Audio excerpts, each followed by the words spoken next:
BDR বিদ্রোহ 2009 বেতন সমস্যার কারণে বাংলাদেশ রাইফেলসের একটি সহিংস বিদ্রোহের ফলে ৭-৪ জন নিহত হয়, যার মধ্যে ৫-৭ জন সেনা কর্মকর্তা। জোরপূর্বক গুম, আইন প্রয়োগকারী সংস্থার সাথে সম্পর্কিত অসংখ্য জোরপূর্বক গুমের ঘটনা ঘটে, যা রাজনৈতিক বিরোধী কর্মী এবং সাংবাদিকদের লক্ষ্য করে এবং ভয় ও ভীতির পরিবেশ সৃষ্টি করে। বিচার বহির্ভূত হত্যাকাণ্ড, আইন প্রয়োগকারী সংস্থা, বিশেষ করে র্যাপিড অ্যাকশন ব্যাটালিয়নের বিরুদ্ধে ক্রসফায়ার এর অজুহাতে বিচার বহির্ভূত হত্যার ব্যাপক রিপোর্ট রয়েছে।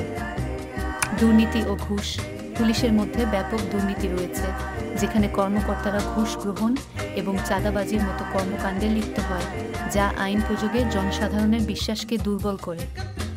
নির্যাতন ও নির্যাতন, পুলিশ হেফাজতে এবং জিজ্ঞাসাবাদের সময় নির্যাতন এবং নির্যাতনের ঘটনা সাধারণ, যা হেফাজতে মৃত্যুর পাশাপাশি ভুক্তভোগীদের গুরুতর শারীরিক এবং মানসিক আঘাতের কারণ হয়ে দাঁড়ায়।